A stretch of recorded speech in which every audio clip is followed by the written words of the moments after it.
మనం టమోటో తోటలో టమోటాతో పాటు బంతిపూలైతే నాటుకోండి. బంతిపూలు నాటుకోవడం వల్ల కొన్ని రకాలైతే ఉపయోగాలున్నాయి. అవేమో ఈ వీడియోలో తెలుసుకుందాం. నేను మీ ఆదర్శ రైతుని, మీకు అందుబాటులో ఉండే రైతుని. ముఖ్యంగా పెస్ట్ కంట్రోల్‌లో తెల్లదోమలు గానీ, పచ్చదోమలు గానీ, నెమిటోడ్స్ గానీ, ఇతర రకాలు ఏమన్నా పురుగులనేటివి గూడా కొంచెం దీనికి ఆకర్షితులైతాయి. ఈ పూలనేటివి వేరే కలర్‌లో వస్తాయి కాబట్టి పసుపు కలరు, ఎర్ర కలరు కొంచెం ఆకర్షితయి టమాటా మీద వాలకన్నయితే ఉంటాయి. అలాగే ఇవైతే 50 రోజులకి కటింగ్‌కొచ్చేస్తాయి పూలు. టమాటాలయితే 70 రోజులకొస్తాయి. కాబట్టి కొంచెం అనేది పెస్ట్ అనేది కంట్రోల్ అవుతుంది. మళ్ళా ఇంకేమంటే పరాగ సంకల్పం అంటే తేనెటీగలు గాని అలాంటివి ఎక్కువ వచ్చినప్పుడు కూడా మన తోటలో పూత అనేది కూడా నిలబడేకి ఛాన్సెస్ ఎక్కువుంటాయి. మన తోట కూడా అందంగా అయితే కనిపిస్తుంది. ఇంకా మట్టి నాణ్యత కూడా అయితే పెరుగుతుంది. బంతి పూలకుండే వేర్లనేటివి కూడా మట్టిలో ఉండే క్రిములనైతే ఎక్కువైతే ప్రేరేపిస్తాయి.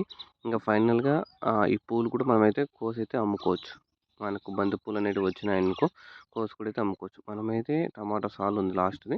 ఇట్లా సాల్లో ఆడొకటి వారంలో నాటినామనుకో మనకు వారం నుంచే కదా ఎక్కువ తెల్లదోమలు గానీ వేరే పంట నుంచి వస్తాయి. ఈ బంతి పూలకి ఆకర్షితులై ఇక్కడైతే నిలిచిపోతాయి. ఇంకేమైనా డౌట్స్ ఉంటే కామెంట్ చేయండి. నాకు తెలియని మీకేమైనా తెలిసుంటే కూడా కామెంట్ చేయండి. నేను తెలుసుకుంటాను. Thank you.